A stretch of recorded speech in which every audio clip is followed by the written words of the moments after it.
Ooh, the Golden Stallion, the man of tomorrow, Savzu, the rated R radio star, back in the BDSM studio. I know you've been waiting all week to hear my melodious voice coming back through the melodious microphone. Well, microphone can't be melodious, but whatever, through my better equipment. How about that? My more stable equipment. To hear me talking through that, well, I am back. Don't you worry about it. But I am not alone, because this is your Star Wars update, baby. And that means that I am being joined by my man, Robin Freebeard.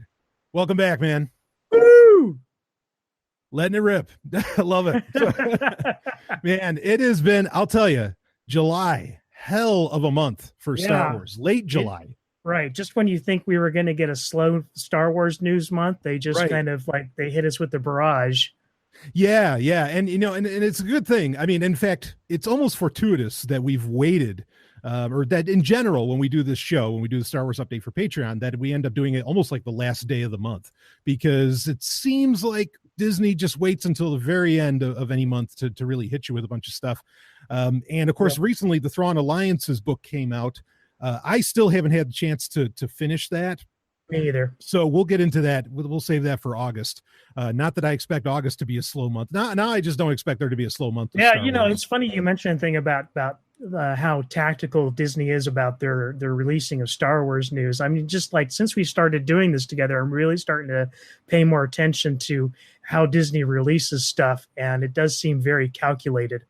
Yeah, I mean, every time, we'll have stuff set up like all month that we'll be collecting news about, but then there'll be some huge story, towards the end of the month. And it's weird how that happens. I think certainly Disney was, this month, it's not so tactical in that we have San Diego Comic-Con. And so that's like a set thing. And you knew they were going to talk about stuff, or they were going to talk about it. What is it? D20 or D30? Is that what they call it? D23, whatever it is, Disney's own little, their own little Comic-Con that they have. Right. You never know if they're going to save it for that or what, but wow, did we get a lot of news from San Diego Comic-Con this year. It hasn't always been that way every year as far as Star Wars goes, but this year, hell, it was. And we're going to get into all of that.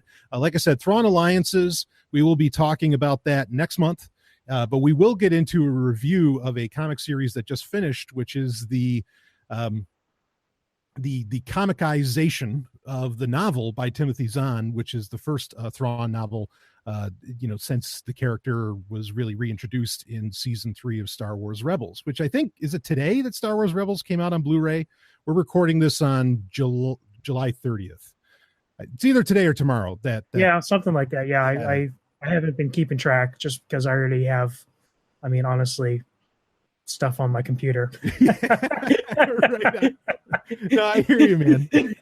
I seesaw on this, right? Because I love the Blu-rays and all that, but then I've gotten so used to, especially over the past week, I've gotten so used to watching stuff in VR. Like I put on my Oculus Go headset, but there's not really a practical way to watch a physical Blu-ray disc on the software within the VR headset. And so I've gotten to the point where I'm kind of digitizing everything again, just so I can watch it in the big movie theater on my VR headset.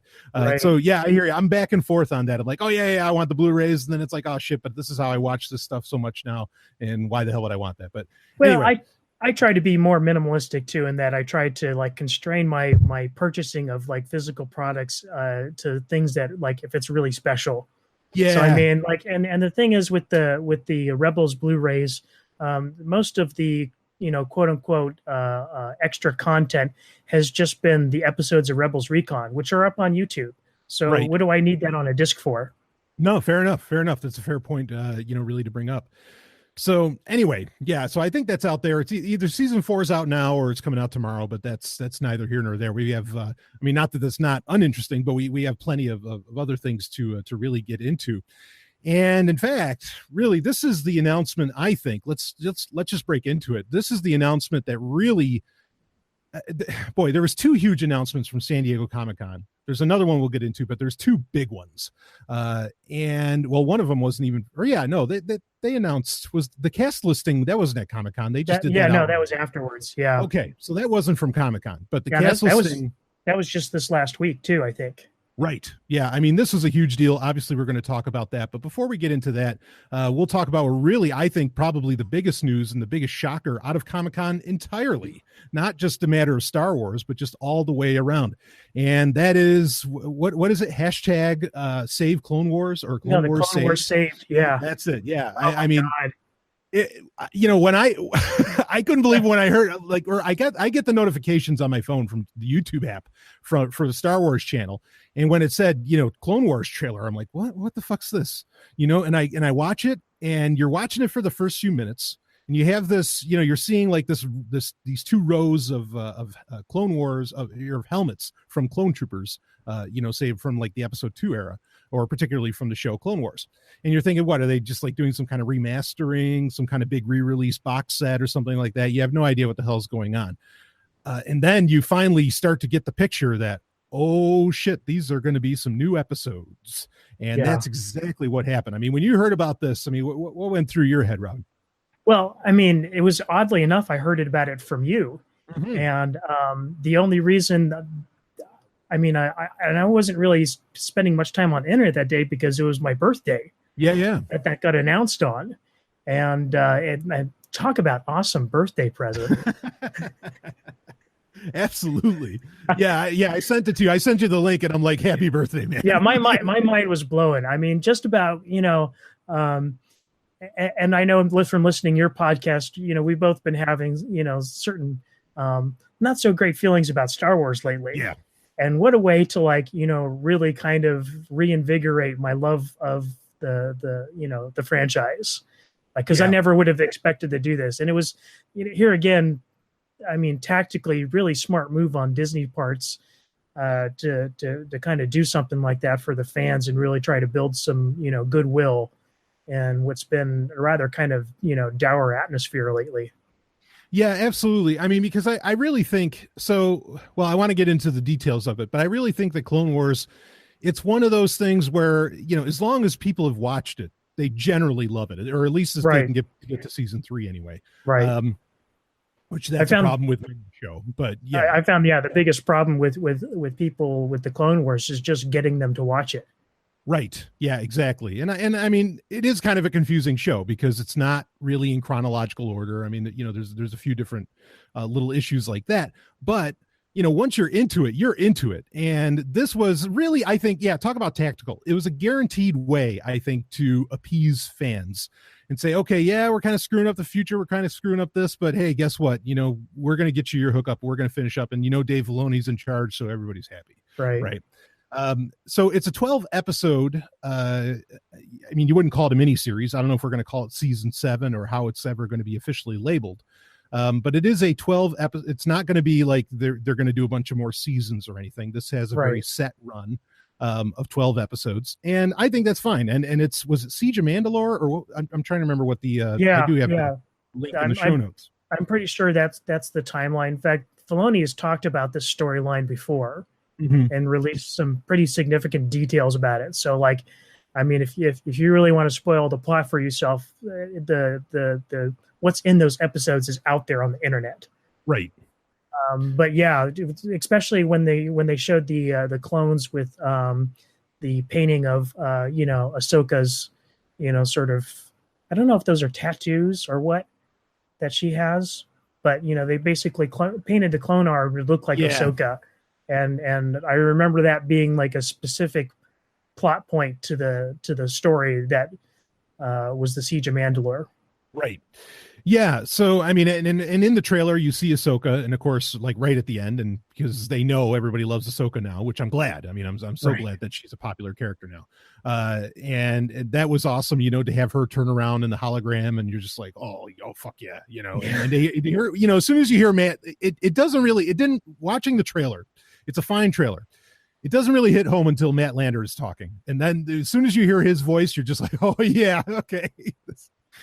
Which is amazing in itself because, Anakin is a character that people really, starting from Jake Lloyd onward, never really gave a shit or a lot of people didn't like.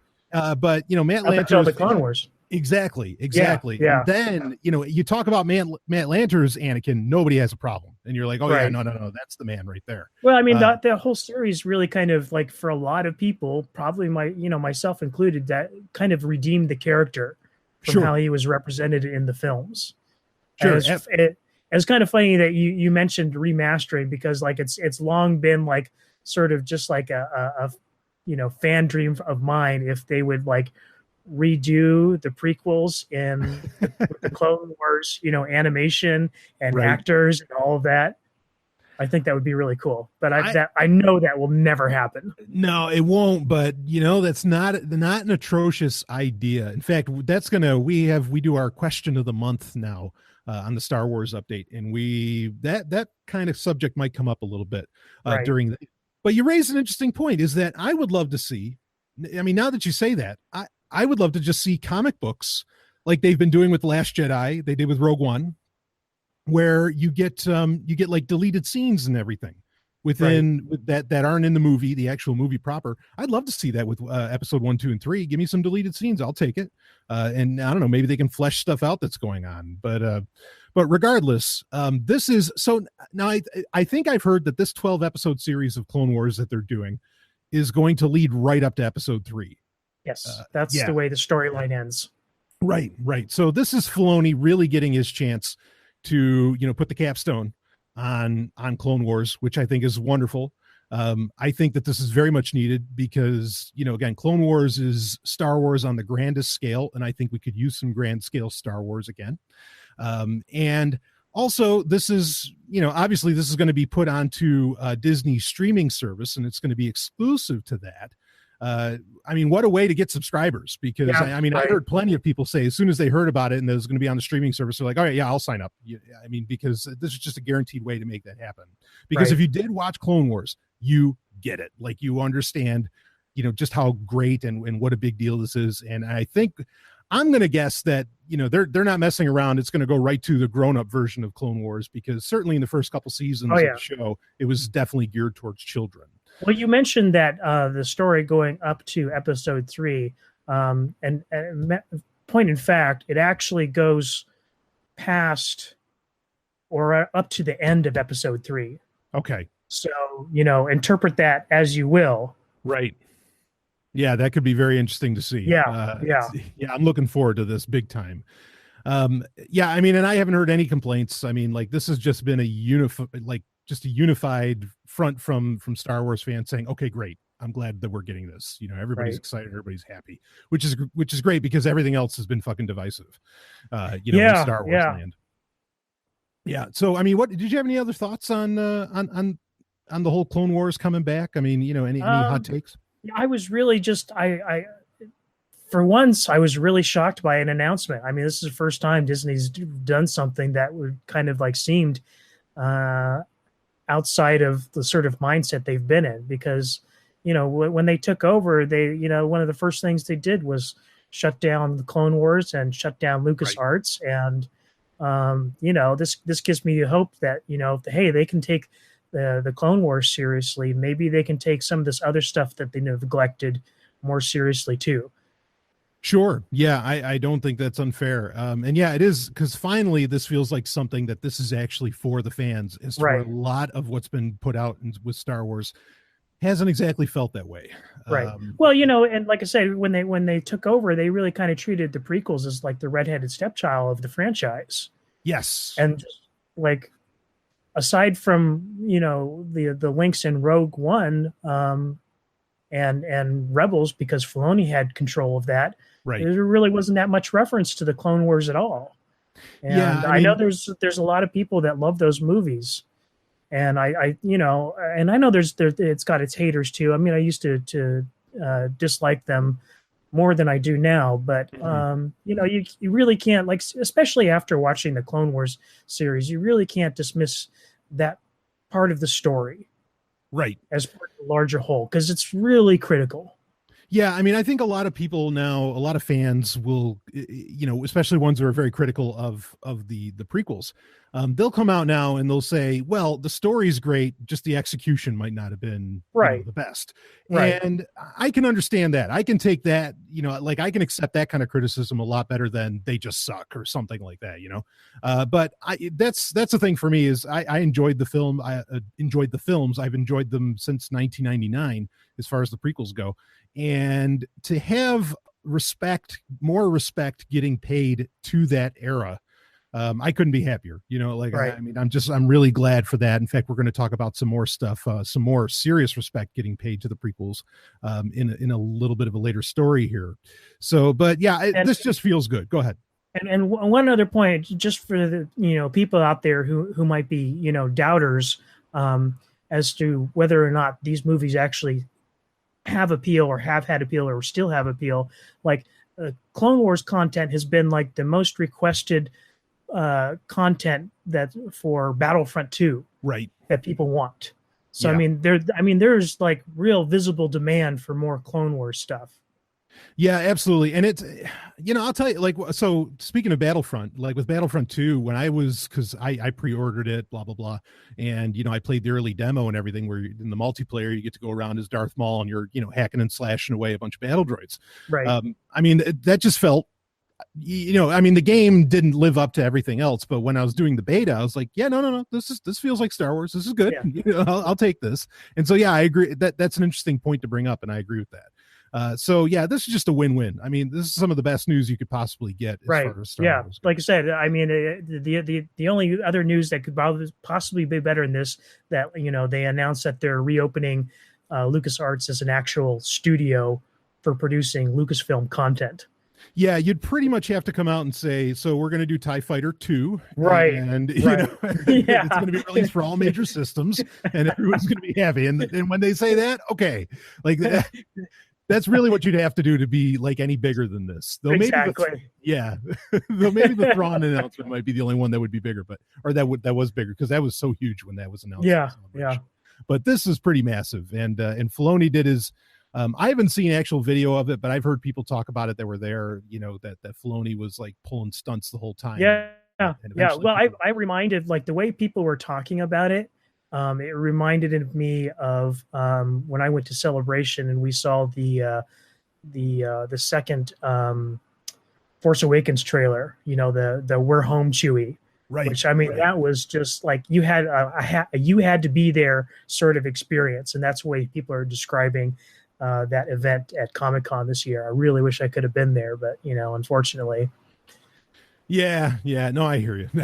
but yeah, I mean, because that moment, and it's very similar, in my opinion, not at the same level, but I mean, because, we're talking about Harrison Ford in that sense, but, to have, again, we're the end of the trailer where Matt Lanter, right, Anakin and Obi-Wan are walking in and they're talking, and then you see Ahsoka. I mean, that's very much a We're Home Chewie moment. Exactly. I was just going to say the exact same thing. Right. You took the so words beautiful. right out my mouth. Yeah. No, it was so beautiful. Well said. So anyway, anything else you want to add on the whole Clone Wars affair? No, I think we covered it pretty well. Yeah. I was again. It's some of the best news you could get, like we said. Yeah, absolutely. I am really excited for it. I'm definitely going to be signing up for their streaming service, just for the Star Wars content, probably, unless they're going to start doing some Tron shit. Otherwise, man, if they brought back Uprising, what I'd give for that. I mean, they're putting Tron stuff into their rides again. So I don't know. Yeah, I don't know. I mean, they had a Tron, an actual Tron ride, but it's in the Disneyland, like Tokyo or something. Oh yeah, right. Yeah, actually, Tron's huge over there. Like, there's whole bars over there. Right. It's really isn't that odd how, like, it's kind of like foreign interest in American properties have actually like saved some of these things from just dying off completely. Oh, fuck yeah. Oh, because I mean, like, yeah, if we had to rely just on what Americans were interested in, some of the best stuff out there would not be around. I'd have no new music to listen to. Right. Yeah. It's only because in Europe people have actual taste and I still get to hear some great metal, Right. It's not coming from the Americans. Right. So, but yeah, no, I hear you. That is an interesting point. And of course, Japan is just, you got to love people that are just that passionate about shit. But, Anyway, all right. So why don't we get into our next story? And this is a story that is at least equal to, just shy of upstaging, really the Clone Wars announcement. But this is definitely news that was I think on a grander scale, because while the average person out there, not Star Wars fan, just the average person, probably wouldn't, give a shit about the Clone Wars coming back, even though it's one of the biggest pieces of news for Star Wars fans. The idea of Carrie Fisher being back in theaters is certainly something that would be, that shocked everybody. And even people that I talked to who I know aren't Star Wars fans, they knew about this news. So this was huge news when it hit. And it hit on July 27th, 2018. And it was the cast announcement for episode 9, which is, of course, more or less in development. And that's kind of probably the two names. Well, also I'll read some of the names here, but there's going to be two that stand out as, oh, okay, they're here. Maybe three. So returning cast members, you have Daisy Ridley, Adam Driver, of course, John Boyega, of course, Oscar Isaac, of course. I feel terrible. I'm not going to be able to pronounce a couple of these names. Lupita Nyong'o. I feel bad.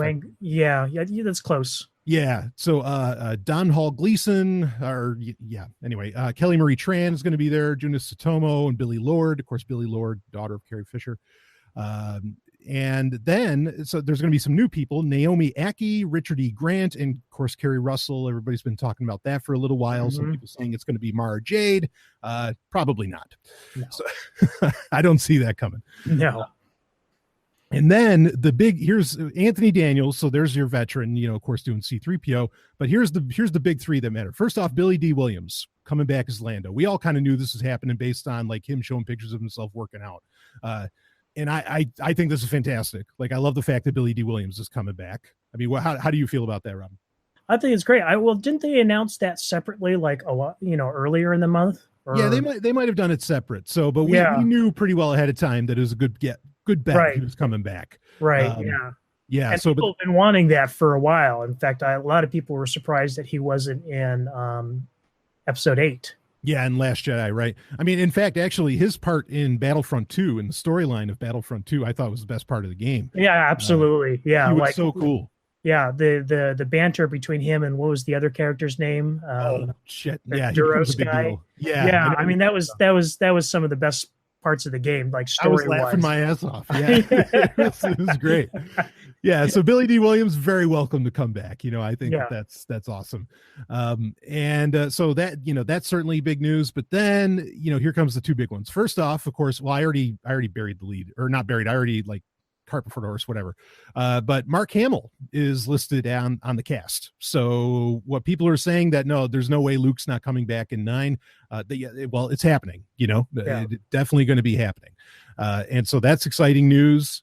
We can break down into that. But then the other part is, of course, like I said, Carrie Fisher is going to be in episode 9, and they are using unused footage from The Force Awakens to allow for her to be in this. So why don't we break down? I mean, you can tell me how you felt about, the announcement of Carrie Fisher. I think that's the one that is certainly the biggest news on all of this. Yeah, that was really kind of the biggest surprise. Sure.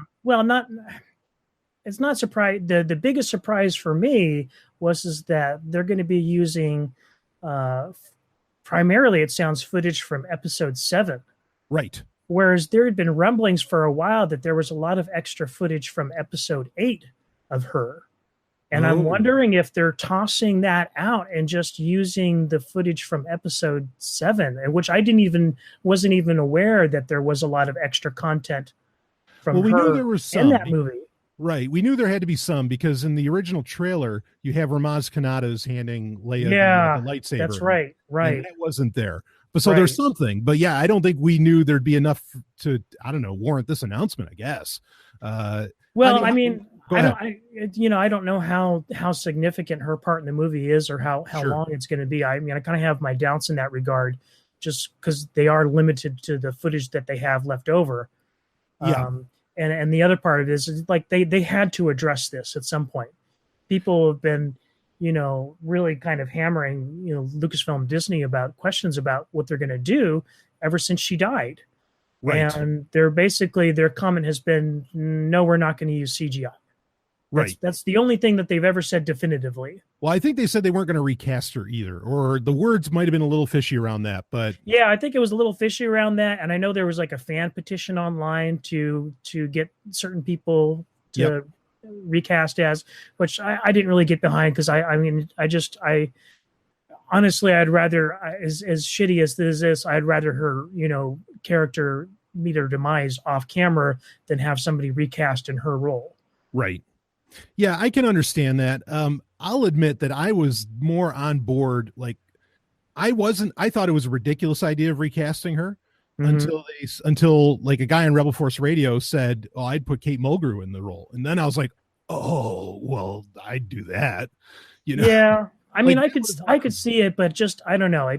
To me, it just doesn't feel right, and Sure. I don't really have a logical argument against it. Like, it's just a personal feeling that it doesn't feel right to me. Yeah, I mean, I don't think it'd ever be something that would be fully accepted, and I don't think anyone would necessarily like remember Princess Leia, being played by Kate Mulgrew so much. But I would have. Right.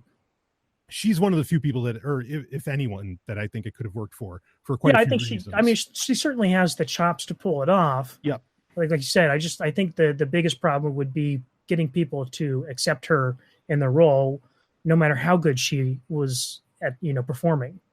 Yeah. Now I'll ask you, I mean, do you think, how is this footage or how do you think this footage is going to play out? I mean, it's anybody's guess, but, I'm thinking like, okay, maybe they're going to use it for, as like a hologram, like she'll show up as a hologram, to communicate with whatever's going on. I mean, there's no mention, like they can't use her lines, right? From Force Awakens. I don't know. Well, I mean, and see, here's the weird thing is that they say they're not going to use CGI, but there absolutely is technology out there where they could reproduce her voice and create new lines. Yeah, Adobe developed the technology. You can speak into it for like 15 seconds, and right, and it's really convincing. Yeah, I mean, it's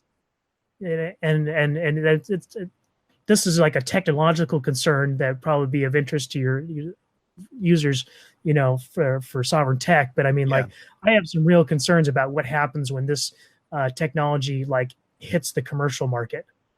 Oh yeah. I mean, I don't, I'm already trying to like get people used to the idea. Look, don't believe any video. Right. I mean, you think fake news is a problem now. Just wait until you see, when people pair it with stuff like this and deep fakes and. Yeah, I mean, hell, it might already, so much of it might be really fake news, very the dog style kind of stuff. Right. I'm saying like when like the everyday person can get a hold of this technology and use it for whatever they want, it's going to be a crazy time. And I think that's probably why, I mean, they demoed this technology years ago and it hasn't come out yet. And I think they're intentionally keeping a lid on it for that very reason. Oh, they got to be terrified. What would come out of that. So, I don't know how exactly this is all going to work, because I can see using the footage, but again, like I just can't picture how the lines from episode 7 are going to work in episode 9. Maybe they would. I don't know. Maybe. Yeah, you got me. I have no clue what they're going to do. I really don't. I have a hard time guessing. Yeah, I mean, because it feels like to me, okay, if you're gonna like make up the lines a bit, and not say certainly that was done in episode 7 where they used Obi-Wan Kenobi there, Alec Guinness. They used his voice and they cut it up to where he says Rey, and so they've done that before. So I guess they could chop stuff up maybe, but where does that not, like, if you're still faking the voice to some degree or making the voice say something it didn't actually say, I don't see how that's any different than using CGI for the character. Like, I agree. But from a technological standpoint, there's a fuzzy line there. Sure. They could say, oh, well, yes, we use some technology to complete these scenes, but what you're seeing on the screen is not CGI at all. Right. And when people think about CGI, they're basically thinking about visual effects. Right. So, I mean, they could fiddle with that line a little, I think. Now, whether or not people accept it, I don't know. Yeah. This raises so many things. I mean, there's just so many questions that we probably really won't know the answers to until we actually see the damn film. Which we've got. We still have over a year now. Before we get to see that. That won't be until December of 2019. Right. So, yeah, I mean, when I heard the news, I mean, I get it. Like online, everybody has very tearful reactions and everything, and I understand that. I mean, I was one of those people. I think a lot of the big fans were just always kind of thinking like, okay, how are they going to pull this off? How are they going to do it? We're all just kind of waiting for the answer. Right. And it's a fine answer. I really don't have a problem with what they're doing. But it I don't know. I guess in a way it didn't surprise me. And so it didn't like so emotionally strike me, but I can imagine that when I'm sitting in the theater watching episode 9, it's going to hit.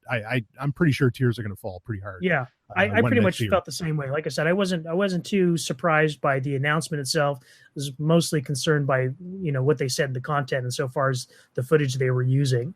Right. Yeah. So anyway, not a whole lot else to talk about as far as the cast goes. Certainly Carrie Fisher's the big news.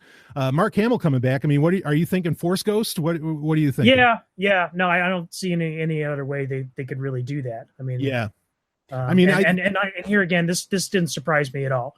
I think the way that a lot of people reacted to episode 8, they kind of painted themselves into a corner, or like, we didn't really address this in a way that gives people closure. So we have to bring Mark back. Yeah. And I'm more than happy about it. Like, yeah, let's do it. Cause I didn't feel, well, I mean, when he says, even in episode 8, when he says, see you around, kid, I mean, he's pretty much saying he's going to be back. That's just like the Terminator saying, I'll be back. Right. They're really, yeah. I mean, I was just expecting it, so it wasn't necessarily a shock. I get for a lot of other people, it might be a shock because the average person's like, oh, Luke Skywalker's dead. Okay. I leave the movie theater, and they don't even think about episode 9 for however long. So that might be a shock for those kinds of people, but otherwise, yeah, not a huge surprise. I will make one prediction though. Yeah. I think that in episode 9, they're going to do something that expands what we know Force ghosts can do. Aha. Okay. Do you have any idea, any thought? No, I don't know. Okay. I don't have any specific thoughts on that. Okay. I'm kind of thinking back to episode 4, when Obi-Wan makes the statement to Vader, if you strike me down, I'll become more powerful than you can possibly imagine. Right. And we never really saw the payoff on that. No, in fact, I mean, really, Timothy Zahn himself, back in the 90s, he pretty much closed that door that you're not going to see it, because in Heir to the Empire, Obi-Wan goes away, Yoda goes away, and they say we can't come back. Like we're gone. And to the books, to the old expanded universe's credit, they let those characters go. I mean, as far as like any time after Return of the Jedi, they really did just say, okay, no, they're gone. And that's the end of it. And as to where I think, I mean, like the comic book industry doesn't do that. They kill off a character. I mean, they're going to come back next year, as to where they really did the respectful thing, I think, in the old EU of leaving them gone. And I don't know if that was George's call or what, because George would be the one that could have that kind of say. And that was something they didn't even do with Luke in the EU, because, they didn't show Luke dying, but they had that series Legacy. Yeah, what that happens, hundreds of years after the original trilogy, and Luke comes back as a Force ghost, and he stuck around way longer than either Obi-Wan or Yoda did. Yeah, exactly. Right. Yeah, that was with Cade Skywalker. That was actually a cool series. I really liked that. Yeah.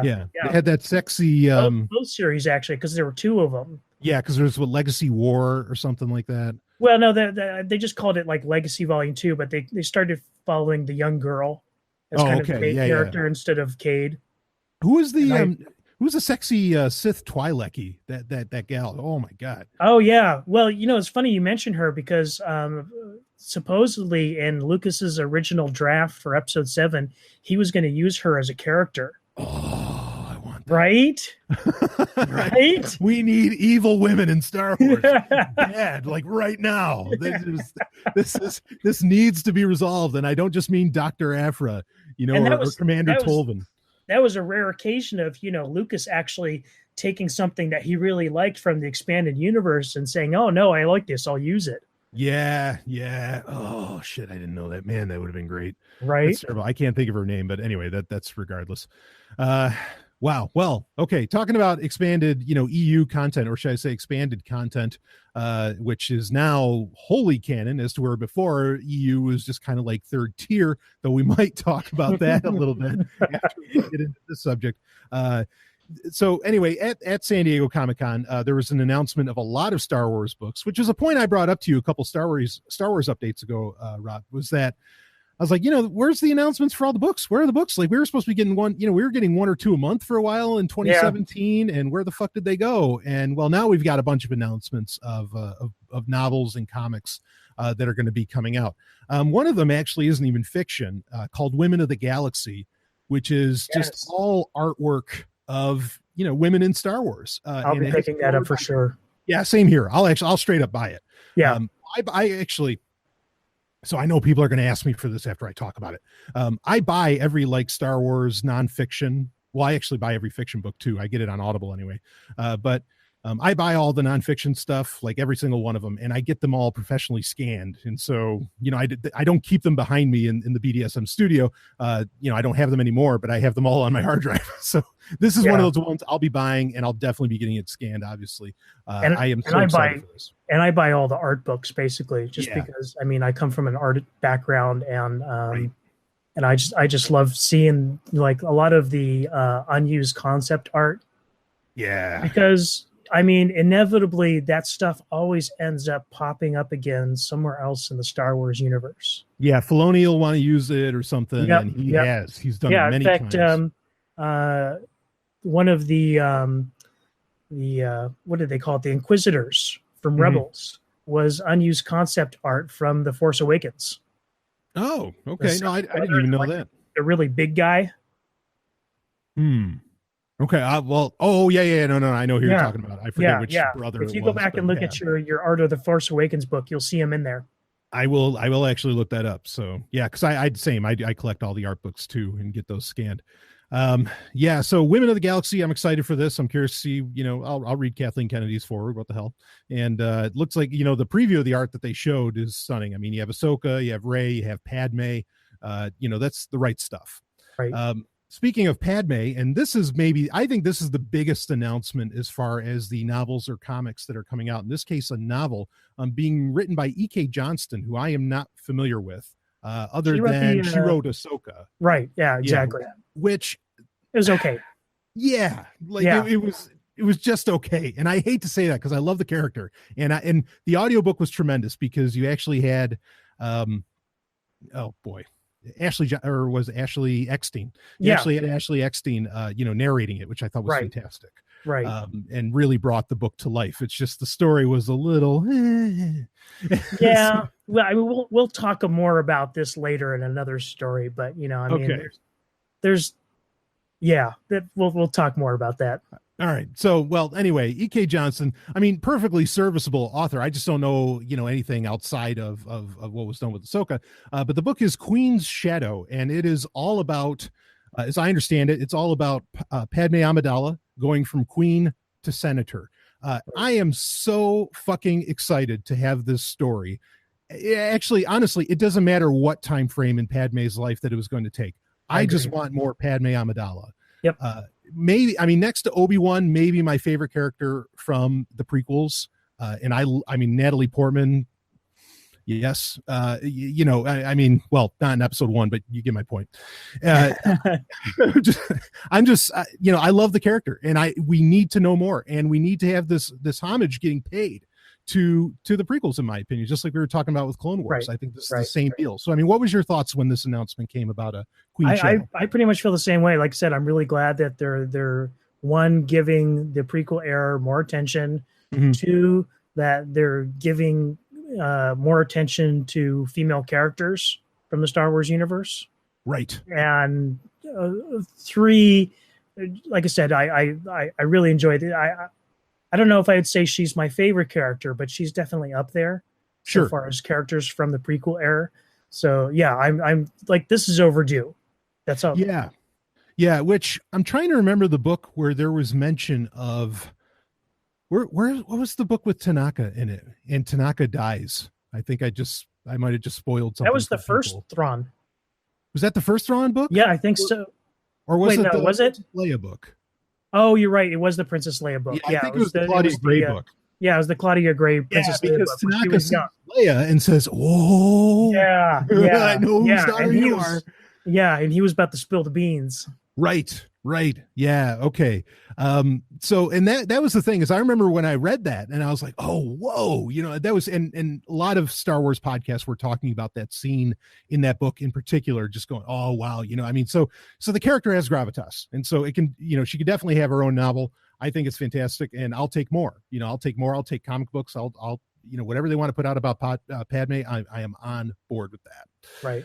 So let's see. We can get into a couple of the other ones. There's the one, Tales from Vader's Castle. Yeah, I'm actually looking forward to this. Sure. Yeah. I mean, actually, the Star Wars Adventures comics by IDW, which is interesting that Marvel doesn't do these, but right. They're actually pretty good. Yeah. I mean, they're not the greatest thing, but some of the storylines are really good, and the fact that they're a lot of it has concentrated on stuff from Rebels too, which is something I also love. So, right. Like, we haven't really got anything about the Rebels characters aside from Hera and Dr. Aphra. Right. Yeah. So yeah, anytime we get more Rebels stuff, I'm happy. Sure, absolutely. And Vader's castle has a long history in just Star Wars, legend anyway. Yeah, it's always something we need more of. Yeah, well, it's on Mustafar, right? I mean, that's yeah. That there's so much history right there with Episode 3, of course. Yeah, I'm excited for this, even though it looks a little kiddish. I'll take it. I mean, or parts of it do. Well, I mean that's the thing too. Is like I can't always dismiss the kiddish looking stuff, because that's why a lot of people don't watch the Clone Wars. That's why a lot of people don't watch Rebels, and those people are really missing out. Yeah, well, there's actually, and they just recently released the audiobooks of these. There's this little, I don't know, 7-book series called Adventures in Wild Space, which kind of reminded me of in the 90s when they had Star Wars Galaxy of Fear, which was also kind of like a scholastic book club Star Wars story. That was actually a lot of fun. I love the fuck out of it. And was that before or after the Young Jedi Knights? I think it was before. Okay. Because it was like, this is like more when Goosebumps was really at the top of its game. Yeah, well, that's what I remember as kind of being their response to like the young adult, sort of short fiction was the Young Jedi Knights, which, it's what's his name, so I don't really care that much. Yeah, KJA, that shall not be spoken. Yeah. but I mean, like the Adventures in Wild Space books, like I was listening to them, and like, oh no, these are kind of fun. This is cool. Yeah. So I don't mind when it gets actually, kiddie. I read the first 2 ebooks. I haven't finished the series. There's like 6 books, right? I think it's 7 now. 7 now. Okay. Yeah. So I'm like way behind, but yeah, they're actually pretty good. Yeah, I like it. So what the hell, that's fine with me. And like the Lost Stars, I mean, that's technically young adult fiction. Here again, like you really can't dismiss the quote unquote kids stuff. Yeah, that was part of a whole series of where there's like was a Weapon of the Jedi was another one, right? And then there was Smuggler's Run, and then there was the one with Princess Leia, which was actually all about how they got shuttled Tydirian. I mean, yeah, you don't want to brush this stuff off just because it's thin. And even though it was just an okay book, the Ahsoka novel was under the same imprint too. Right. Yeah. So which, all the same. I don't know. I love getting more of the universe in whatever shape or size. And certainly Vader's Castle, I can't wait to get that more explored. And I have to say, just as kind of like a bibliophile thing, like the book releases that they do for that young adult imprint, which is not by Bantam, I forget who it's by, tend to be a lot higher quality than the other Star Wars novels that got put out. Yeah, I can agree with that. I think I see what you're saying. Yeah. So, well, anyway, I think that all that's in good hands. They did talk about Solo. There's going to be the comic book, which is probably going to have deleted scenes like we were talking about earlier, which has been a trend, and a good trend, I think, because otherwise, why buy them? Yeah, it says it right on there, expanded edition. So, I mean... And that was the other thing too, is that the novelization, which was the butt of a pretty good joke on the last Star Wars update, the novelization of Solo, the unnecessary novelization to the needless movie. Yeah. Yeah. So we did finally find out, which was my question at the time. Is like, is this going to be an expanded edition? Or are we going to get more scenes or something like that? Yeah. And the novelization will have those. I just hope that they're actually worthwhile. I mean, I will say, as I reviewed on Star Wars Update in the past, the Last Jedi novel I thought was eons better than the movie, and it included a lot of really important shit that was not a part of the film or that was originally deleted scenes. My thing sort of is with this expanded edition stuff that they're doing with the post release of the adaptations. I think they really would be better served by doing this expanded stuff in graphic novel form than in books. That's just a personal preference. Well, admittedly, and I've said this many times, and they did that with Rogue One. Yeah, right, where it was solely in the comic book, right? Extra stuff, and the it was Alexander Freed that did the novelization for Rogue One. It was just a straight read, pretty much. There might have been a couple little additions here and there, but that's it. Yeah, I mean, and I've said this many times in the past that Star Wars works better in the comic book medium than it does in the novel medium. As to where, ironically, it's competition. Star Trek, it's the exact opposite. Star Trek always works better as a novel and not as well as a comic book. Not as well as Star Wars works as a comic book. Because Star Wars is so visual. I mean, that's really it, is that Star Wars relies heavily on a cool factor and a look. Not so much what's being said, but what's being shown. And so I think, I agree with you overall that it's better when it's in a comic book format for that to be. So, which eventually we'll review the Last Jedi comic book. That has to happen. I think there's still a couple issues left before that's done and before it's worthwhile. Oh, is it not done? Or I thought it was already done. Was it just 4 issues? Because I thought they were going 6. Maybe I could be wrong about that. But anyway, more comics were also announced at San Diego Comic-Con. There's like the series called Age of the Republic, which is going to have a Darth Maul comic. I think that's, the more Maul. Yeah, that was interesting because that's like a multi-era sort of tie-in, isn't it? Yeah. There's Age of Rebellion, Age of Resistance. I mean, there's going to be a few different things going on. Right. But it is going to be like a 30-issue deal. So yeah, that's pretty big. Yeah, I mean, that's kind of a huge deal, but I'll take more Maul. I'm all about that. The other major announcement, I think, to come out would be, of course, I mean, and the comfort in this is who's writing it, but it's Star Wars Master and Apprentice, and it's by Claudia Gray. Now, whatever the fuck it says in between Star Wars and Claudia Gray doesn't really matter. What matters is that it says Claudia Gray, because you're in for gold. Yes. She is just, right now, I mean, I still like Zahn better, but right now she is really she's the queen of Star Wars, in my opinion. She is the I don't want to, I wouldn't disrespect a woman by saying she's like the female Filoni, but I use that as just a way to describe how important I think she is to the Star Wars universe in general. You bring up a really good point. I mean, they should bring her on board to do more than just novels. Yeah. I mean, I think that there was a confidence being shown that she was able to work with Rian Johnson for the book Bloodlines, really, really tightly. So I mean, bring her way in, kind of like with Star Trek, for example, Star Trek Discovery. You have Kirsten Byers, who was writing the Star Trek Voyager relaunch novels for years, and she's the best thing happening for Discovery. Like, she's making sure that ship's in shape. And so I think having someone like that who's from like the novel world that can help, really that can handle scope of, and Star Wars has real scope and scale when you let it. Clone Wars is proof of that. Claudia Gray can do that. And so I mean, the way that with Lost Stars, how she handled all those different timelines and everything going on around the Death Star and all that was just a masterwork. And so I think I agree with you. She should have a much larger role. I mean, I just thought perfect place to put her in is to get her on the TV series that they're developing. Oh yeah. Yeah. I mean, you want to talk about something with, lots of storylines, simultaneous storylines going on and lots of scope. And, I mean, that would be the perfect place to put her. Yeah, I agree. But, so I say female Filoni with no disrespect. Like, I mean, she's her own, no doubt her own person. That's one of the highest compliments you could give, in my opinion. I mean, sure. Like he's the man. Yeah. So this book, I mean, now I want to get your thoughts on it, Rob.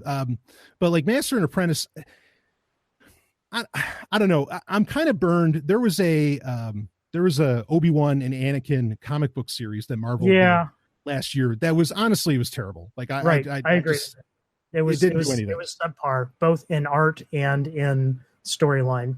Right. So I don't know how many of these kind of stories I want to hear. I mean, well, this is more Qui-Gon and Obi-Wan, and it's pre-Phantom Menace, so that might be interesting, but I don't know. I never feel that great. I mean, Clone Wars worked because, you know, I feel like Anakin and Obi-Wan were very much equals, you know, and Ahsoka became a better character when she became more of an equal and was able to, like, you know, take in part in the danger. Uh, yeah, I don't know. Well, I mean, I'll tell you what the problem is right away is that um, the name of the franchise is Star Wars, and the period you're talking about pre Phantom Menace is, 1,000 years of peace in the galaxy. Right. How interesting can it be? Yeah, yeah. What was there was a not Approaching Storm. That was the book that took place before episode 2, but there was a book that was all about Chancellor Valorum. Um, that Oh, did I take missed that place. one. Yeah, that was in Yeah, the old EU that took place before. Was it Cloak of Deception? Might have been or some. I don't know. I don't Anyway, know. That's it was it. that's where I dropped off. Well, that's the thing. I was going to say it kind of bolsters your point that it was just the most boring fucking read, you know, because it's like, this isn't Star Wars. You know, what the hell are you giving me here? You know, this is why when we deal with the past in Star Wars, we're doing Tales of the Jedi. We're not doing fucking, you know, peaceful Republic times. So yeah. Yeah. Yeah, so I don't know. I mean, you know, I don't know if you have any thoughts on it. I mean, Claudia Gray's writing it, so I feel comfortable. Right. But I mean, your initial comment is really all that needs to be said. fair enough. Yeah, fair enough. So, well, anyway, um, yeah. So speaking of great content, actually, this would be, you know, Claudia Gray wasn't in on this, but the aforementioned Timothy Zahn was, in that it was a comic series based upon his book from 2017, which I think still for me, and I still have to finish alliances to say whether or not that would take top spot. But Star Wars Thrawn, the novel, is easily my favorite Star Wars novel of the new canon. And Marvel recently did, and we knew this was coming well ahead of time, but they did a full like comic bookization of the novel. Right. And Adaptation. Yeah, adaptation, right. And it was a 6-issue run. It just finished up in July here. And well, Robin, I mean, what did you think about it, man? You know, this is a retelling, but what do you got? I'm usually not really big on adaptations, Mhm. but this one they did an excellent job. Yeah. You know, they caught all of the main story points, and more than that, I loved the art in this book. I Yeah. mean, Marvel has dropped the ball many times when it comes to the art in their Star Wars comic books, and the main artist Luke Ross, he did the Force Awakens adaptation, which really wasn't as good, but he brought his A game to this comic, and it shows. Yeah, I agree. The artistry was a real big seller for this. I thought actually breaking it up as a mini with 6 issues and breaking up each segment of the story into an issue actually gave it ironically better flow, even though it's breaking it up more than the novel did. It did give it really interesting flow, and you didn't feel so jarred when you would jump to the new rank that Thrawn held as you were reading the novelization. Right. Even though I have no problems with the novelization. I just, you know, credit where credit's due. There's parts of this that worked better. Yeah, no, I agree. And it's and one of the other things I wanted to mention about the art, I mean, the thing that really caught my attention initially about it is that Luke Ross's style is really evocative of Al Williamson, who did the old comic strips back in the day, the Star Wars comic books. Yeah. Well, it wasn't even just Marvel. I mean, it started out as newsprint strips. Right in the newspaper. He was working on, and he's got a very distinct illustrative style that I appreciate, and the fact that, and I don't know whether or not it was intentional. I did, tweet at the artist one day just to kind of like, show my appreciation. He says, "Yeah, I've always really liked Al's work," and so I mean, I don't know whether or not he was directly inspired by Williamson or not, but I mean, it's got that feel to it, and it really kind of like it brings me back into that universe of the early days of Star Wars comics, which I love. Yeah, absolutely. I can appreciate all that too. And seeing some of the things, like really seeing them on the panel, as compared to just, reading them and imagining them in your head was pretty helpful. Like, right. made for some cooler moments. Like there's a point where Thrawn is kind of undercover and he's meeting with Governor Price, which all right. I said when this series started, I said, it was like, I want to see a young Governor Price because I bet she was hot. She was, but that's just me. So, well, even that, go ahead. And that last issue, she was kind of in disguise wearing that blonde wig too. Right. Yeah. And I knew that was going to happen, but anyway, but there's a point where he's meeting with Governor Price as a very young woman. And he has like these like Neo sunglasses from the Matrix on, like Thrawn does, to hide his red eyes. They reminded me of what's his name from X-Men, Cyclops glasses, because he used to wear those red tinted glasses. Right. Yeah, the ruby quartz glasses to block his laser vision. Yeah, exactly. Right. But he looks so cool, and I was like, wow, that was pretty nice. The other thing, and speaking of hot, like look, I'm just saying it, folks. In the last issue, in issue 6. And this is what I was actually, another thing I was really hoping for with this is that, so spoiler alerts, in the end you have, he becomes Commander Vanto, but then the next time you see him, which is Thrawn's aide who kind of helps him along as he enters the Imperial life. Eli Vanto. Yeah, Eli Vanto. So Vanto eventually gets hired to go, effectively go and work for the Chiss Ascendancy, which is who Thrawn really works for. It's his people. And you get to see a Chiss ship finally in like the very last page of issue 6. Yeah. And that was fantastic. And then a female Chiss. Yeah, the female Chiss. Yeah. That's what I was going to say. Oh man, that's so hot. Like a female Thrawn. I was excited, and she looked great. And I thought it was, and just had obviously there's more to it, but that was, I love that. So well worth the read. I know some people had trouble getting through the actual novel of Thrawn. The one thing that the comic book didn't translate, and that might have actually thrown people off, but that I loved about the novelization, was Thrawn at like the beginning of each chapter, or even in between chapters, he would, or in the middle of a chapter, he would like kind of give you an art of war sort of dialogue where he would explain, the enemy does this, blah, blah, blah, blah, blah. And I loved that. Like, I thought that was so cool for Zahn to put that in the book. And it was so unique. For the comic book to miss it, I get why it's not there. And like I said, the comic book works on its own merits anyway. But that's the one thing I think really that the novel still held higher than the comic book. Yeah, I completely agree with your point. But I understand why they did it too, because it is a little bit too much exposition for a comic book. Yeah, it's like you're reading Arthur Conan Doyle. When, which I mean, I love. And that was one of the things about the original characters that, like, I don't think they went to as great as lengths with that kind of exposition, but they did do it.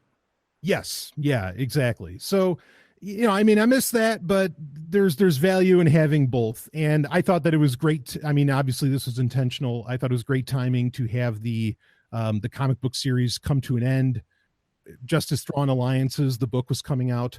And that way, you get a refresher of the story and everything. And it worked perfectly for me as well. So, yeah, just brilliant work. Definitely one of the best Marvel releases. I'd probably put it in the top 10 of any kind of storyline or series that they've done with the comics so far. It's kind of funny because the Thrawn comics sort of bookends Star Wars adaptation on the other end of the spectrum of the Solo novel. Right. Yeah. Yeah, I can see that. The comic book that we needed for the book that we needed. Right. A completely necessary adaptation of the completely needed Star Wars novel. Yes, exactly. Yeah, well said, man. I agree. Yeah, because like we were saying earlier with the Clone Wars announcement, like the only thing I could think of that matches the scale of excitement that announcement had was really when they announced that Thrawn would be coming back. Like that was, you had people crying. It was huge, when that announcement hit. And certainly for me, I was excited as fuck. So yeah, this is, they've got a winner whenever they deal with this character. And of course, I'm sure we're going to see much more in the future, if anybody watched Rebels season 4 to know what happened there. Right. So anyway, any other comments on the Thrawn comic book?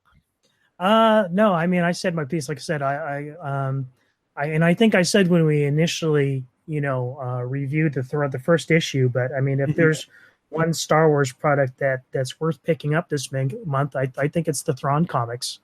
Yeah, absolutely. I mean, and just very well done. I mean, they really, really delivered with that. So, I'm going to ask you quick, okay, before we go to our next subject. I mean, how are you feeling about the Afra comic right now? It's kind of in a lull. Yeah. I mean, you're still getting the cute stuff with Inspector I mean, Tolvin, but right. I do like the Tolvin stuff. Just the current storyline where she's on that prison ship, just not very interesting. Although the last issue, they did bring up something that was a little more Dr. Afra-y, that was kind of more of her archaeological sort of bent. Right. That was interesting. So maybe it's going to pick up again next month. Yeah. But up until that point, it kind of hit a lull. Yeah. Yeah. The Poe Dameron comic, I feel the same way with Afra, that other than the Tolvin stuff, it's not hitting me right now. Yeah. Like the Poe Dameron comic, we'll probably review that next month because I think the last issue for that will come out next month. But that's been enjoyable to read the past few issues because they've actually taken place after The Last Jedi. Okay, I was just going to say that because I need to catch up on that because I had read that it does go post Last Jedi. Yeah, because they really quickly progressed the storyline, because I think it was around issue 25 they hit just before The Force Awakens, right, and then they like immediately just jumped way forward up until like close to the Last Jedi era. Right. Which, I mean, funny thing, like, and I still get confused with this, admittedly. Like, I'm not used to Star Wars movies taking place one after the other, Like, I keep forgetting that, like, The Last Jedi literally takes place after. Right. Like, as soon as the credits hit, you can just punch in The Last Jedi and away you go. I mean, granted, this isn't the first time we've had to deal with that because now we have Rogue One and A New Hope that just butt right together, Right. But I still got to get used to that. That's a thing. But yeah, no, it is a little odd. I mean, I hope they do like avoid that in the future with the what do you call it, the main films? Yeah, with the episodic films, absolutely. Yeah. Sure. So, all right. Well, yeah. But the Poe Dameron comic, we'll definitely be covering that next month. Like I said, whenever it ends up coming to its end, I think it'll be worth to have a whole conversation around it. Absolutely. Yeah. The Darth Vader comic right now is probably, as far as like running series, probably the best one running right now. I've said that for the longest time. Is some of the best stuff has always been the Darth Vader. And they kind of had a little bit of a it's not a complete crossover, but a bit of a crossover with the main comic in the Mon Calamari storyline, which I thought was really interesting. Yeah. And they resolved some lingering Clone Wars plot lines, with Prince Lichar and whatnot, or King Lichar, which I thought was really cool. Even though that was a nice touch. Yeah, which I mean, even though it was kind of sad. Sure. But the Vader comic's been phenomenal. So if people want to be reading one of them, that's the one to read. The main Star Wars comic, still not exactly feeling it, but it's picking up a little bit. Yeah. So anyway, okay. Well, let's, while we're talking about all of this, comic books and everything as compared to the movies, Chuck Wendig, you actually made me aware of this, Robin. Chuck Wendig, who is known for writing the Aftermath trilogy, which is kind of widely panned by Star Wars fans. Even me, who I read everything, those were tough reads. Yeah. On my I couldn't even finish. I read the first two books and I didn't even bother with the last one. Yeah, I mean, like, I like the character of Mr. Bones and all that. That was kind of interesting. But other than that, I wasn't feeling it. But he also recently, what was the thing he was doing? Oh, he did the comic book. Darth Vader Annual #2. Exactly. So perfect segue. And there was an issue in that, like you were telling me, Robin, that you have Jyn Erso's mom in it, where she finds out that about the Death Star from this droid, supposedly by Vader, more or less. I mean, I read the comic. It was good. The comic wasn't bad, but Chuck Wendig wrote the comic. Right. And there's some issue with how Jyn Erso's mom finds out about the Death Star and what was originally laid down by James Luceno in the Rogue One prequel book, catalyst.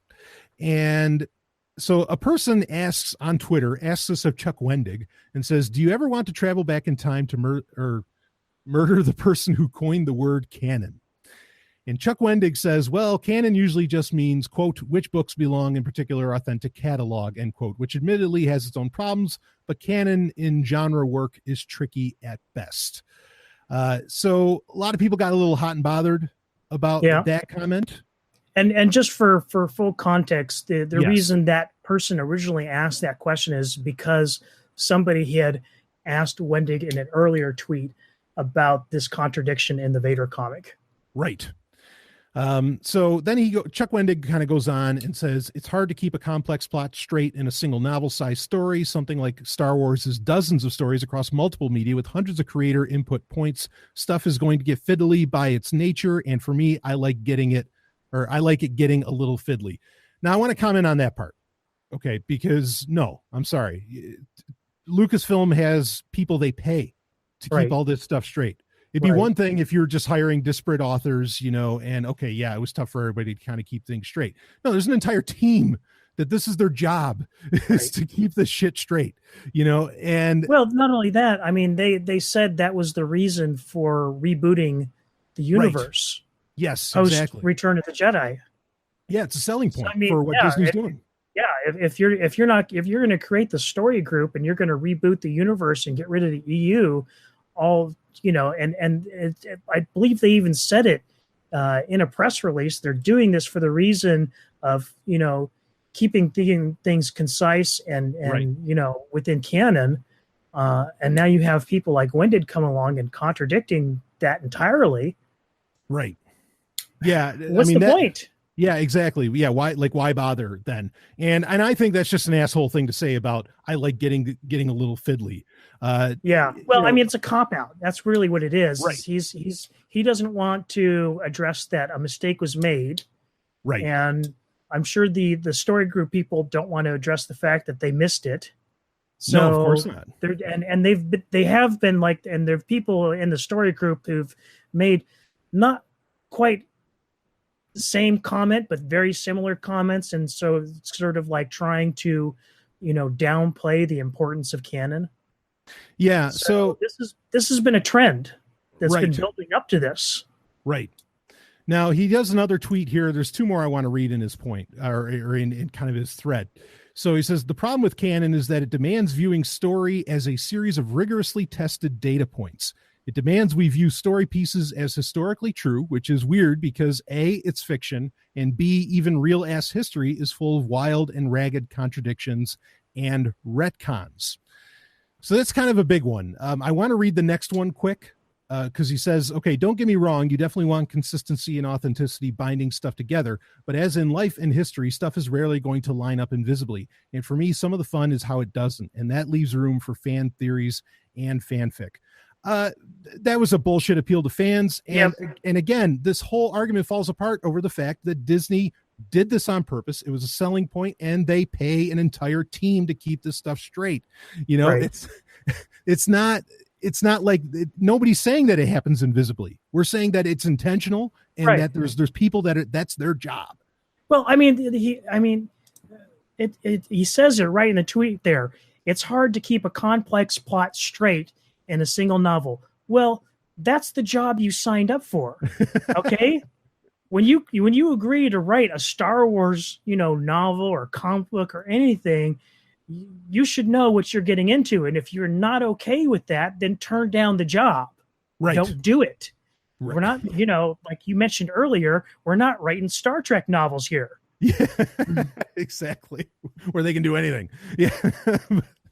Yeah, I mean, and it makes me think of like the church. The church was brilliant to put it in the book of Revelation. Hey, if you add one tittle to this fucking book, you're going to burn in hell, because they were putting it all on the line, and they're saying, because, if anybody tries to write anything, it's going to fuck everything up, But anyway, so I can appreciate their point on that.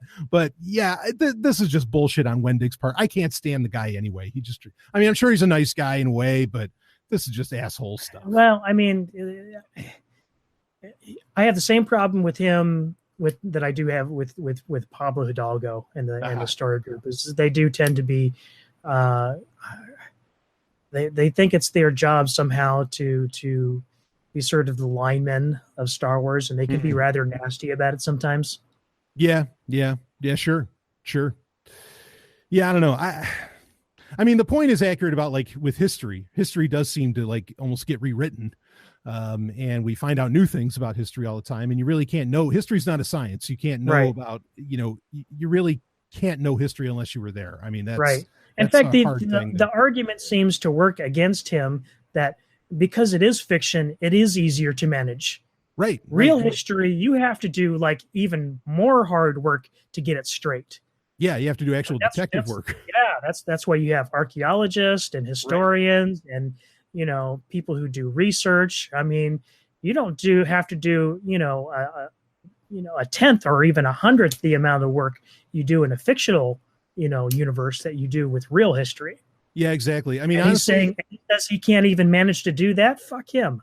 Yeah, exactly. Well, I think Disney should fire him. I think it's just to say, you're never working with us again. Like, what the hell are you doing? I mean, if they're going to fire James Gunn, fire this guy. Well, yeah. I mean, that's a lot. Well, anyway, that's a loaded subject. Yeah, a little bit. It's a loaded gun, loaded James Gunn. Ooh, yeah. Anyway, but yeah, I'm glad you brought it up to me. But this is just so stupid. This might be the dumbest thing I've seen by an author since, like, the bullshit that Brian Herbert was saying about Dune, where he's going to make, like, children's books. Ooh, well said. Yeah, because like I'm sorry, Dune children books. Are you reading the shit that you're writing? Like, there's no kids books with that. And well, anyway, he said plenty of other BS copyright stuff too. But yeah, any other comments on Chuck Wendig's assholery here? No, I mean, and so far as like where he makes the reference about where the word canon comes from, I understand his point to a certain degree, but it really is just a cop out. Yeah. It's just like, oh, I fucked up, but I don't want to admit it. Right. Yeah. So, all right. Well, fair enough. Yeah, I mean, and hopefully, I don't know, Disney, just take this stuff seriously, because you're asking fans to not be pissed off. Well, then don't piss them off. But anyway, so here's something, talk about fixing things and maybe change a little history. I don't know. But why don't we go into our fan production of the month? And it's your pick this month, Robin. And why don't you break it down for me? But I got a peek at it, and I said, oh man, I am about to go reinstall this game, and I want to try this out. Yeah, I hope people do go reinstall this game, because it is actually a good game. It's a game that I did not think was good when it first came out, and which part of it probably had a lot to do that it was following up probably one of the best Star Wars games ever made, which is Knights of the Old Republic. Right. So the name of the mod is the Sith Lords Restored Content mod, and we'll have a link to the ModDB page in the show notes. And with this, so if you don't know the story, originally BioWare did Knights of the Old Republic, but they handed off the sequel to Obsidian Entertainment, right? Who were the guys who made Fallout New Vegas and stuff like that. And this seems to be a reoccurring theme with their studio, where it's like they're handed a project and they're really not given the time they need to do it right. And they have they have a great team over there. It's a lot of the people that were from the Interplay days, who made like the Fallout games and stuff. Yeah. Who were working there at the time. So these are great game developers, but inevitably it seems like they always end up getting pressure from their publisher to release product before it's done. And Knights of the Old Republic 2, the Sith Lords, was really in a sad state when it was released commercially back. I think it was 2004. Yeah, that sounds about right. Yeah, but they had, not only just, and it wasn't just bugs, but like a lot of like the story just kind of seemed disjointed and rushed and unfinished. Yeah. And, well, I mean, when you're coming off of the story of Darth Revan, I mean, in the original, I mean, holy shit. Right. Like I said, there's those awfully big shoes to fill. Yeah. And unfortunately, like I said, the problems behind the scenes that happened to him did not help them. But I think if you go back and you reinstall this mod and give it another shot, or even if you're just doing it the first time, you're going to find a great game. So what exactly, like, I mean, what gets injected here? I mean, just like expanded Oh, there's story? like, I mean, there's enhanced story. So what happened was that the mod creators went in and data mined the content from the actual game, and they found all of these, leftover dialogue and references to different planets and stuff that just was not finished and not in the game. So they took all of that and they built the content around it, all the assets they need to actually put the stuff back in the game, and they made it happen. And they actually, like I said, they took a game that was really kind of incomplete and unfinished and finished it. Yeah, this is beautiful, and I definitely recommend it. Just looking at it, and just what I'm hearing, it's making me think. There's a broader point that I have to bring up on Sovereign Tech proper, about passion versus doing things for passion versus doing things for money. And I think this stands heavily in where, wow, when you do it for the passion and you have time, because money's not necessarily the issue, what amazing things can happen with that. But I'm just going to tease that abstract subject. That's going to be something coming up in Sovereign Tech very soon. I'm looking forward to that. Hell yeah. Yeah. Actually, based upon things that I said, then I got an email from somebody, and then I'm going to have to drive the point home. So, cool. Yeah. Anyway. Okay. So yeah, this looks brilliant. And now the Sith Lords, that's available on GOG, right? That's on yes, GOG. It is. Okay. Yes. And that's where I'd recommend people getting it. Yeah, absolutely. In fact, there's in the Sovereign Tech newsletter that should be coming out this week, there's a whole documentary that was done about GOG.com. You saw that too. Wasn't that great? Oh, it's phenomenal. I in fact, that's how I know to call it GOG. I was always calling it GOG, right? Like Gog and Magog. But it's actually GOG. And I was like, oh, well, great. GOG.com. Okay. That works. So, and it sounds damn similar to ZOG.email, but anyway, yeah. So, but yeah, I recommend checking out that documentary, and I certainly recommend frequenting that company for your gaming needs and desires. And just in case anybody wants to know, GOG comes in. Originally, the company was called Good Old Games, and that was just an abbreviation of that. Yeah. But, interesting point you bring up. It could also be good offline games. Yeah, good offline games, just like ZOG is, of course, only offline games. Right. Yeah. Yeah, well, it's true because a lot of the games do work beautifully offline. Yeah. That's one of the reasons I recommend the company so much, because all their releases are DRM free, and you don't need an online connection. Right. Just all the stuff that other companies don't seem to want to provide you with. Somehow GOG does it. Yeah, exactly. Yeah, I mean, it's the little company that can, kind of like in the comic book industry, they'd be Dark Horse. Yeah. They'd be Dark Horse Comics, where somehow they just do these beautiful books, even though. Yeah. And I definitely recommend checking out that documentary. In fact, if I can think to pull up the link, we should include it in the show notes, just because it's that good. Yeah. I think of it, I've got it. I have it up in my what's set up for the newsletter this week. And it really gives you I already had an appreciation for what they do, but the amount of work that goes in for them to restore some of these games and bring them back is astounding. Yeah. These people are heroes. Yes. Yeah. I mean, I say this all the time. I mean, the human condition is completely about art. And video games are art, and these people are saving it. It's really a remarkable thing. So, okay. Well, we've got our fan production of the month, so you can find the link in the show notes for that, for the Sith Lords Restored mod. But in fact, I said it to Robin before we started recording. I was like, we could do like a mod every month. I mean, there's so many great mods. The mod scene for Star Wars games, especially one of my favorites, Jedi Knight, Jedi Academy. Okay. I mean, there's so many beautiful mods for that game. That's still one of the best, not offline, but multiplayer, one of the best multiplayer games. I mean, it's a great offline game too, but multiplayer, it's just brilliant. It's interesting you bring up Jedi Knight, because an earlier entry in that franchise was actually what got me into the modding scene to begin with. Because when Dark Forces 2 Jedi Knight came out, there was a really strong modding scene back in the day. Yeah. Well, I mean, go ahead. And here again it's kind of similar, like with people.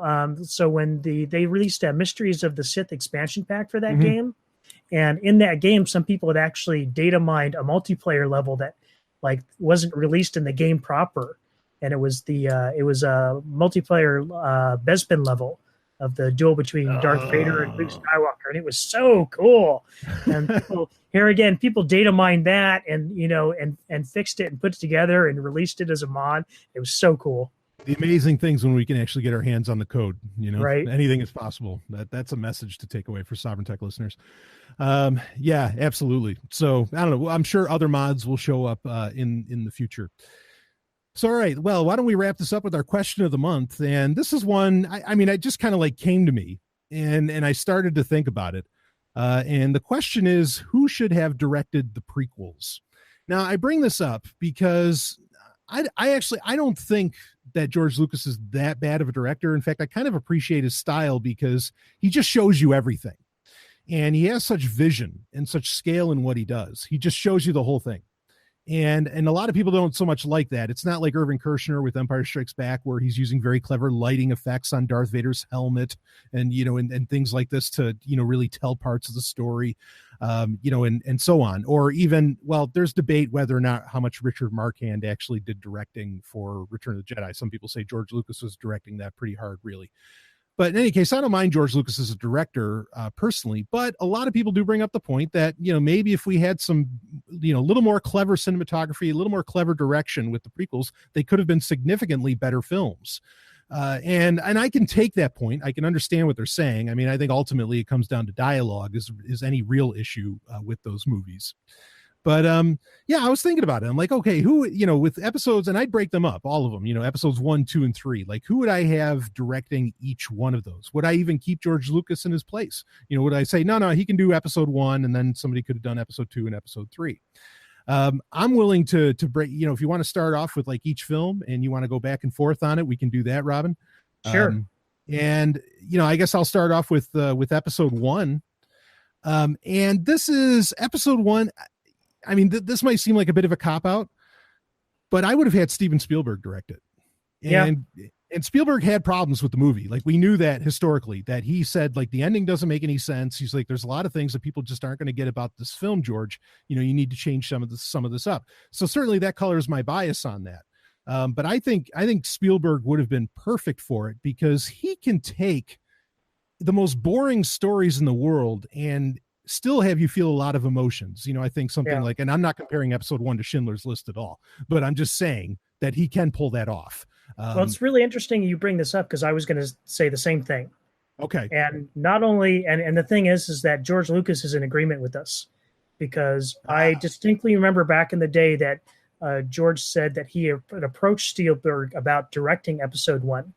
And Spielberg was basically, no, you need to do this, George. Okay. And I really think, I mean, it's unfortunate that he wasn't willing to take that on. Maybe he had other stuff going on. That's the reason he said that. But yeah, I completely agree with you on this on all points. Sure. Okay. Yeah. So fair enough with episode 1. That's the person I'd hand it over to. And also, I think Spielberg wouldn't have been afraid, and you can see this with to some degree with the Indiana Jones films and some of his other movies. He wouldn't have been, one of the big things, like there's those re-edits of all the prequels really, but episode 1 is a very popular one to re-edit. Like you have the Phantom edit and some others. Some of those edits do a very clever thing where like they have the Nemodians speak with this weird mechanical language and then they just have it all be subtitled. Mm-hmm. And it makes the film, even I have to admit, as somebody that likes episode 1, it makes the film infinitely more watchable. Yeah. And if they did that with a lot of other things, like I think Spielberg wouldn't have been afraid of the subtitles, and that could have been a very helpful thing as far as that goes. So let's go to episode 2 with Attack of the Clones. I'll give my pick first, and it's kind of back and forth on this, but I was going to give it to Stephen Sommers. For those that don't know Stephen Sommers, he directed the Mummy movies, as well as the Scorpion King. I say that because that means, he has some experience with doing some direction in the desert, and he does a pretty good job of it. He also, probably my favorite movie that he actually did. I mean, and he's a smaller time director. A lot of people don't usually think of him for much of anything, but he did G.I. Joe: The Rise of Cobra, which was Oh yeah. which I thought was a fantastic film. I mean, I'm a huge G.I. Joe fan, but that movie was so, it was so updated, but yet so true to the source material somehow at the same time. I don't know how he did it. And it was all him. Like, I mean, I think he wrote it too. But yeah, Steven Sommers, I thought he was phenomenal as far as that goes. And I think he would have taken episode 2 and he would have kept it Star Wars, but he could have handled like a lot of the moving pieces, you know, with the clone troopers and things like this in a way that I think George Lucas somehow didn't exactly pull it off. Yeah. So I'd hand it over to him, but that's kind of a weird pick on my part because I know he's not like a super well-known director. But do you have any thoughts on episode 2? Yeah, thinking about it now, I actually know immediately who I would do for episode 2, and that would be Frank Darabont, who was actually at one time a Lucasfilm insider. Sure. Because he worked on the Young Indiana Jones television series. Yeah, but if people, he his movies, he did a lot of the Stephen King adaptations like The Shawshank Redemption and The Green Mile. And he's done more kind of like horror stuff and later in his work because he did The Mist, and he's also I guess directed a lot of the Walking Dead episodes. He's like the main person behind that, really. But like I'm thinking specifically with like the Shawshank Redemption and The Majestic, he really has an ability to kind of do really well with strong emotional stories, that kind of like hits you in your core. And I really think he probably could have done the love story between Padme and Anakin a lot more justice. Or the murdering of sand people. Yeah, especially, exactly. I think he would have been able to hit those darker, themes in the movie a lot better too. So yeah, that'd be my pick. Yeah, I mean, and give a guy like that, Christopher Lee, to direct, and you're in for a great time. Yeah. so I think that's a really interesting pick. Okay, I like that. I like that we're kind of digging deep, getting a little sweaty. All right, so let's go to episode 3. Of course, this is the movie that, this is the prequel that some people even claim is their favorite film out of the entire saga. Even people that, would not have grown up with the prequels whatsoever, which I think is interesting. So some people, this might be the movie where they'd say, no, you could leave George Lucas there. Like he did pretty good with this one. And I would certainly, I wouldn't argue too much with people on that. But honestly, I would hand the way this one plays out, a lot of the mindlessness that has to get put on display, like with Order 66, even the kind of the turn that Anakin, of course, goes through and so on. This is another kind of a deeper pick for me, but I'd give it to Paul W.S. Anderson. Now, Paul W.S. Anderson is actually, next to Ridley Scott, is actually my favorite director. And it's not that he's done perfect movies, but he's done some duds. He made, as far as a dud goes, he made the movie about, oh shit. That's terrible. Pompeii. Sorry, Pompeii. Yeah, I was like, wait, where Mount Vesuvius go? Yeah, Pompeii. He did the movie Pompeii, which is easily one of the worst movies ever made, but he's also done some of the best. He directed Mortal Kombat, the movie from '95. Which I think is phenomenal. He's probably best known for doing the Resident Evil series of movies, which are very artistic. Like, I think those are super avant-garde films, and people just don't give them the credit that they deserve and just kind of write them off. But I would love to see him deal with the story overall, because you had to do so much in episode 3 to bring closure to the prequel trilogy, that I think he could have put together everything in a very artsy way. Not so much, there'd be action as well. He can obviously do action very, very well. But I think he would have put things together in something that may not have had, emotion so much to it, but it would have come out in a way that people would find very memorable with episode 3, more so than it is. But I don't know. You have a pick for episode 3, Rob? Yeah. In fact, you stole my thunder a little bit there, man. Okay. I would have picked Ridley Scott. Oh yeah. Well, I mean, I'll give Ridley Scott anything, but yeah. Well, I mean, and he's like in his science fiction work, he's referenced Star Wars a lot, and it seems like he's spent a lot of his later career trying to either live up to or eclipse Star Wars in some way or another. And so I'm like, why not just give the guy the shot at doing Star Wars? Yeah. And not only that, I mean, I think I mean, obviously his visual style, I think would have lended a whole lot to Revenge of the Sith. Not that Revenge of the Sith was really lacking in any way in that terms, but I think it would have dialed it up to 11. Yeah, it could have made it a lot more terrifying. Yeah, well, and that was the other thing I was going to say too is that my biggest thing with Episode 3 is it is kind of lacking in a way a lot of like the foreboding and dread that I thought should have been in a movie, and I think he would have pulled that off masterfully. Yeah. I mean, and actually, this is the same part of the reason I chose Paul W.S. Anderson as well, is that Episode 3 really need a little more horror element to it. I think. Absolutely. Yeah. And both Ridley and I think Paul W.S. Anderson could have pulled off the horror better than George. I mean, aside from the opera scene for a movie with the name Sith in it, it has very little Sith. Yeah, good point. And of course, everybody remembers that scene too. It's a beautiful scene. Right. Some of the best Star Wars stuff. What somebody like Ridley Scott would have done with a scene like that. Yeah. Oh, holy shit. Yeah. Yeah. You raise a great point because I remember when Alien Covenant came out recently, he came out and said, he says, there's no reason the Alien movie shouldn't be as big as Star Wars. I agree with him. There's no reason they shouldn't be. I do too. Like I said, and he's referenced it before earlier and kind of talked about, the cultural impact of Star Wars overall. And, he even admits that the first film had a huge impact on him. Sure. That originally he wasn't interested in doing science fiction. And then because of Star Wars, he went on to do Alien and Blade Runner. So, right. I mean, because of, Star Wars sparking interest in science fiction for Ridley Scott, we got two of some of the greatest, science fiction movies ever made. Oh man. That just hit me. Can you imagine what he would have done with Coruscant? Oh yeah. Yeah. I mean, that's the other thing too. It's like we only got to see like the top level of Coruscant. I want to see the underworld. Imagine. Oh yeah. Mm-hmm. Yeah, I didn't even think about that. Give Ridley Scott the Coruscant. He would have. Holy shit! You'd have clone troopers eating Chinese. I mean, it'd be. Yeah. But I mean, all seriousness. Well, it's a funny thing you mentioned that because that unreleased game, Star Wars 1313, that they were making before Disney shut them down. I mean, you go and look at the concept that's available online, and it looks like a Ridley Scott movie.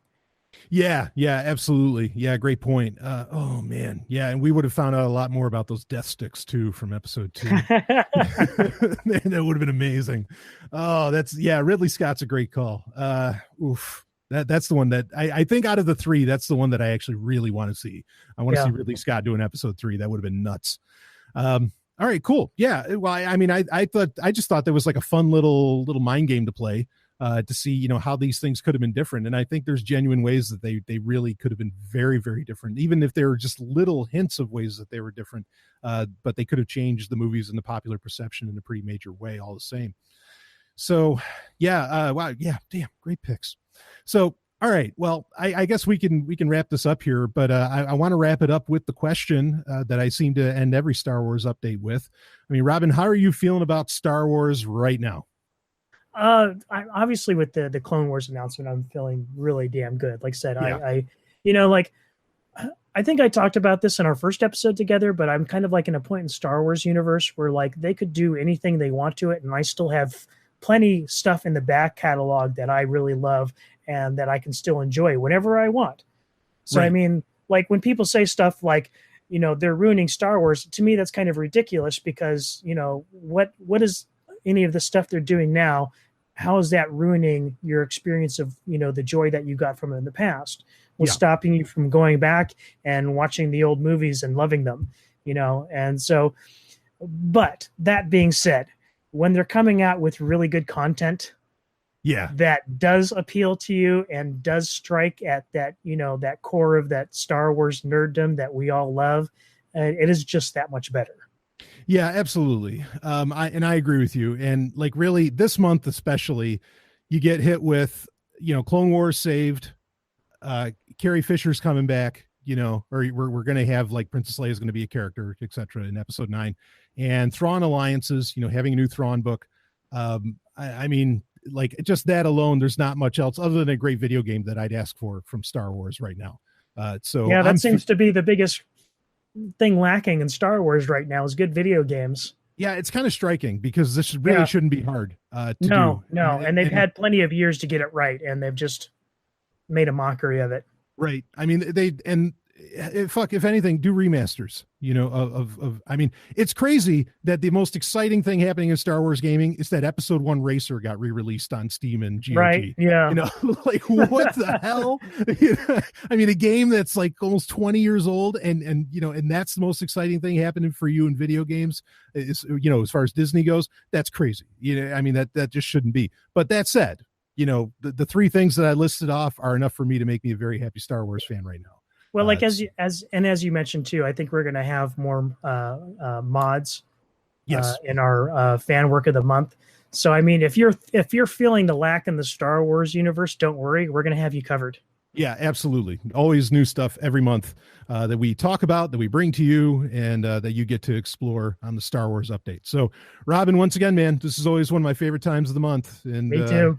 Yeah, I mean, I just, I walk away from these episodes with a smile on my face, and then, and I might have to go jump in VR and throw on Return of the Jedi or something, I don't know. But in fact, all right, real quick, I just love that I get to say that. It's like, yeah, I say it to everybody now. It's like, oh yeah, I was just in VR, and I was, because like I've been wanting to say this since the 90s, and I never got to. Now I can. But you know what? Someday somebody's going to come up with some version of a VR TIE fighter game, and we're never going to come out. No, I'll never leave. I'll never leave. that game is the lifestyle. Like I say, I put it on all my social media. The first thing it says about me, TIE fighter pilot. Sometimes it's the only thing it says about me. We shouldn't call them computers. We should call them TIE fighter boxes. Yeah, that's the old saying, man. That's the conclusion I came to. It's like that's all it has to do. If it can play TIE fighter, it's a computer. I'm good. Anyway, so all right, man. Well, thanks a lot, Robin. We'll be back next month. We'll get our review of Thrawn Alliances in, along with, I'm sure there's going to be plenty of some other kind of news that we just didn't expect whatsoever. It just doesn't seem to stop, even though we expected it to. But yeah, all right, that's it. And there will be one more episode to come out in July, believe it or not. So Robin, thank you again, man. And we will see all of you on the other side.